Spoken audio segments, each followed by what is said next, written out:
हरे कृष्णा प्रिय भक्तों, आज हम श्रीमद् भगवद गीता के तीसरे अध्याय के श्लोक 38 को पढ़ेंगे और उसके बारे में कुछ बातें जानेंगे और उसकी व्याख्या जानेंगे। आइए आज का श्लोक पढ़ते हैं। यह पाप है, ऐसी जानकारी होने पर भी मनुष्य पाप में प्रवृत्त हो जाता है, अतः इस जानकारी का प्रभाव आचरण में न आने का क्या कारण है, इसका विवेचन भगवान आगे के 2 श्लोकों में करते हैं। श्लोक 38। धूमेनाव्रियते बहिर्यथादर्शो मलेन च यथोल्बेनावृतो गर्भस्तथा तेने दमावृतम्। एक बार फिर से पढ़ते हैं। धूमेनाव्रियते बहिर्यथादर्शो मलेन च यथोल्बेनावृतो गर्भस्तथा तेनेदमावृतम्। इस श्लोक का शब्दार्थ: यथा जैसे, धूमेन धुएं से, बन्हि अग्नि, च और मलेन मैल से, आदर्शः दर्पण, आव्रियते ढका जाता है, तथा यथा जैसे, उब्लेन जेर से, गर्भ आवृतः ढका रहता है, तथा ऐसे ही तेन उस कामना के द्वारा, इदम यह ज्ञान अर्थात विवेक, आवृतम ढका हुआ है। अर्थात जिस प्रकार धुएं से अग्नि और मैल से दर्पण ढका जाता है, तथा जिस प्रकार जेर से गर्भ ढका रहता है, वैसे ही उस काम के द्वारा यह ज्ञान ढका रहता है। इस श्लोक की व्याख्या: धूमेनाव्रियते बन्हि, जैसे धुएं से अग्नि ढकी रहती है, ऐसे ही काम से मनुष्य का विवेक ढका रहता है, अर्थात स्पष्ट प्रतीत नहीं होता। विवेक बुद्धि में प्रकट होता है। बुद्धि 3 प्रकार की होती है: सात्विक, राजसी और तामसी। सात्विक बुद्धि में कर्तव्य अकर्तव्य का ठीक ठीक ज्ञान होता है, राजसी बुद्धि में कर्तव्य अकर्तव्य का ठीक ठीक ज्ञान नहीं होता, और तामसी बुद्धि में सब वस्तुओं का विपरीत ज्ञान होता है। कामना उत्पन्न होने पर सात्विकी बुद्धि भी धुएं से अग्नि के समान ढक जाती है। फिर राजसी और तामसी बुद्धि का तो क्या ही कहना। सांसारिक इच्छा उत्पन्न होते ही पारमार्थिक मार्ग में धुआं हो जाता है। अगर इस अवस्था में सावधानी नहीं हुई तो कामना और अधिक बढ़ जाती है। कामना बढ़ने पर तो पारमार्थिक मार्ग में अंधेरा ही हो जाता है। उत्पत्ति विनाशील जड़ वस्तुओं में प्रियता, महत्ता, सुखरूपता, सुंदरता, विशेषता आदि दिखने के कारण ही उनकी कामना पैदा होती है। यह कामना ही मूल विवेक को ढकने वाली है। अन्य शरीर को अपेक्षा मनुष्य शरीर में विवेक शक्ति विशेष रूप से प्रकट है, किंतु जड़ पदार्थों की कामना के कारण वह विवेक काम नहीं करता। कामना उत्पन्न होते ही विवेक धुंधला हो जाता है। जैसे धुएं से ढकी रहने पर भी अग्नि काम कर सकती है, ऐसे ही यदि साधक कामना के पैदा होते ही सावधान हो जाए तो उसका विवेक काम कर सकता है। प्रथमावस्था में ही कामना को नष्ट करने का सरल उपाय यह है कि कामना उत्पन्न होते ही साधक विचार करे कि हम जिस वस्तु की कामना करते हैं वह वस्तु हमारे साथ सदा रहने वाली नहीं है। वह वस्तु पहले भी हमारे साथ नहीं थी और बाद में भी हमारे साथ नहीं रहेगी, तथा बीच में भी उस वस्तु का हमारे से निरंतर वियोग हो रहा है। ऐसे विचार करने से कामना नहीं रहती।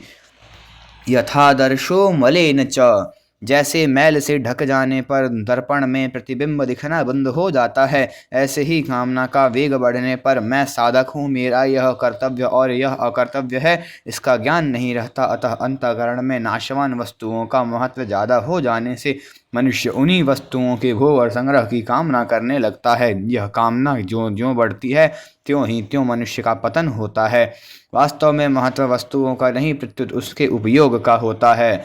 रुपये, विद्या, बल आदि स्वयं को महत्व की वस्तुएं नहीं है, उनका सदुपयोग ही महत्व का है। यह बात समझ में आ जाने पर फिर उनकी कामना नहीं रहती, क्योंकि जितनी वस्तुएं हमारे पास में हैं उन्हीं के सदुपयोग की हमारे पर जिम्मेवारी है। उन वस्तुओं को भी सदुपयोग में लगाना है, फिर अधिक की कामना से क्या होगा। कारण कि कामना मात्र से वस्तुएं प्राप्त नहीं होती। सांसारिक वस्तुओं का महत्व ज्यों ज्यों कम होगा त्यों ही त्यों परमात्मा का महत्व साधक के अंतःकरण में बढ़ेगा।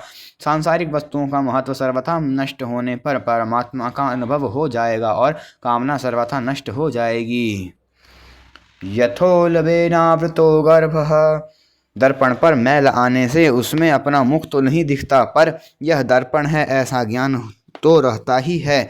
परंतु जैसे जेर से ढके गर्भ का यह पता नहीं लगता कि लड़का है या लड़की, ऐसे ही कामना की तृतीयावस्था में कर्तव्य अकर्तव्य का पता नहीं लगता, अर्थात विवेक पूरी तरह ढक जाता है।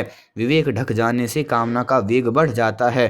कामना में बाधा लगने से क्रोध उत्पन्न होता है, फिर उससे सम्मोह उत्पन्न होता है। सम्मोह से बुद्धि नष्ट हो जाती है। बुद्धि नष्ट हो जाने पर मनुष्य करने योग्य कार्य नहीं करता और झूठ कपट बेईमानी अन्याय पाप अत्याचार आदि न करने योग्य कार्य करने लग जाता है।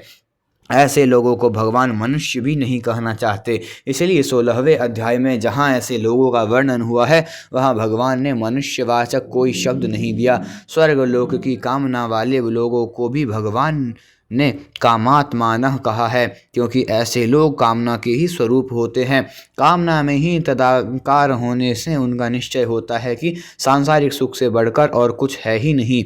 यद्यपि कामना की इस तृतीयावस्था में मनुष्य की दृष्टि अपने वास्तविक उद्देश्य की तरफ नहीं जाती, तथापि किन्हीं पूर्व संस्कारों से वर्तमान के किसी अच्छे संग से तथा अन्य किसी कारण से उसे अपने उद्देश्य की जागृति हो जाए तो उसका कल्याण भी हो सकता है। तथा तेनेदमावृतम।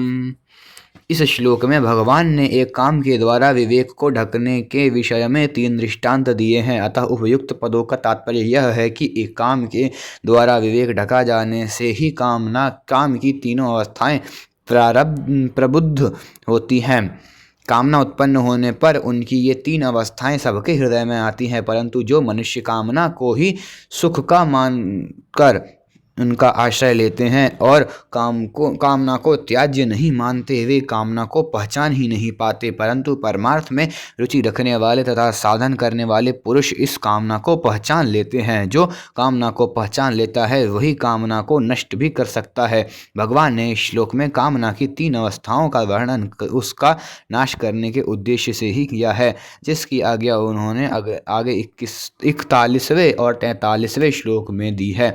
वास्तव में कामना उत्पन्न होने के बाद उसके बढ़ने का क्रम इतनी तेजी से होता है कि उसकी उपयुक्त 3 अवस्थाओं को कहने में तो देर लगती है, पर कामना के बढ़ने में कोई देर नहीं लगती। कामना बढ़ने पर तो अनर्थ परंपरा ही चल पड़ती है, परंतु संपूर्ण पाप संताप और दुख आदि कामना के कारण ही होते हैं। अतएव मनुष्य को चाहिए कि वह अपने विवेक को जागृत रखकर कामना को उत्पन्न ही न होने दे। यदि कामना उत्पन्न हो जाए तो भी उसे प्रथम या द्वितीय अवस्था में ही नष्ट कर दें, उसे तृतीय अवस्था में तो कभी आने ही न दे।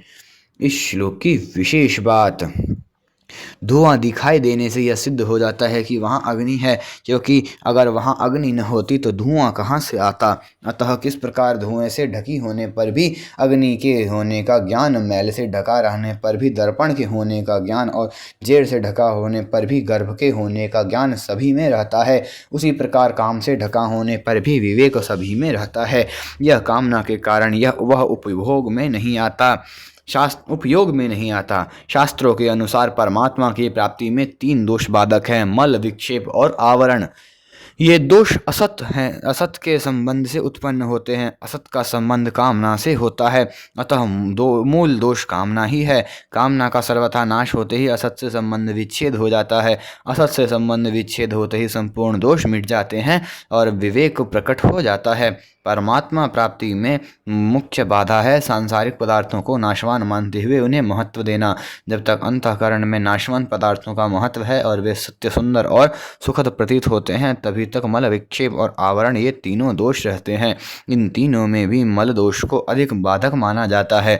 मल दोष का मुख्य कारण कामना ही है, क्योंकि कामना से ही सब पाप होते हैं। जिस समय साधक यह दृढ़ निश्चय कर लेता है कि मैं अब पाप नहीं करूँगा, उसी समय वह सब दोषों की जड़ कट जाती है और मल दोष मिटने लग जाता है। सर्वथा निष्काम होने पर मल दोष सर्वथा नष्ट हो जाता है। श्रीमद् भगवत में भगवान ने कामना वाले पुरुषों के कल्याण का उपाय कर्मयोग बताया है।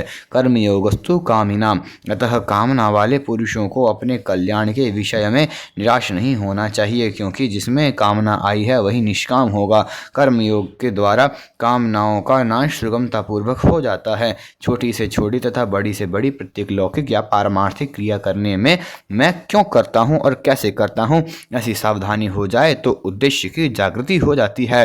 निरंतर उद्देश्य पर दृष्टि रहने से अशुभ कर्म तो होते ही नहीं और शुभ कर्मों को भी आसक्ति तथा फलेच्छा का त्याग करने पर निष्कामता का अनुभव हो जाता है और मनुष्य का कल्याण हो जाता है। इस श्लोक का परिशिष्ट भाव। परमात्मा की प्राप्ति में कामना ही खास बाधक है। जैसे पानी से भरा हुआ घड़ा है और उससे हमें दो काम करने हैं, उसको खाली करना है और उसमें आकाश भरना है, परंतु वास्तव में हमें दो काम नहीं करने, प्रत्युत एक ही काम करना है, घड़े को खाली करना। घड़े में से पानी निकाल दे तो आकाश अपने आप भर जाएगा। ऐसे ही कामना का त्याग करना और परमात्मा को प्राप्त करना ये दो काम नहीं है। कामना का त्याग कर दे तो परमात्मा की प्राप्ति अपने आप हो जाएगी। केवल कामना के कारण ही परमात्मा अप्राप्त दिख रहे हैं। आज का यह श्लोक संपूर्ण हुआ। अगला श्लोक। आवृतं ज्ञानमेतेन ज्ञानिनो नित्यवैरिणा कामरूपेण कौन्तेय दुष्पूरेणानलेन च। हरे कृष्ण। अगर आप सभी को आज की वीडियो पसंद आई तो वीडियो को लाइक करिए और ऐसे ही और वीडियो देखने के लिए चैनल को सब्सक्राइब करिए तथा अन्य व्यक्तियों के साथ शेयर करिए। अगर आपने पिछले श्लोकों की वीडियो नहीं देखी है तो डिस्क्रिप्शन बॉक्स 1 का लिंक है, आप वहां से देख सकते हैं। हरे कृष्ण। हरि बोल।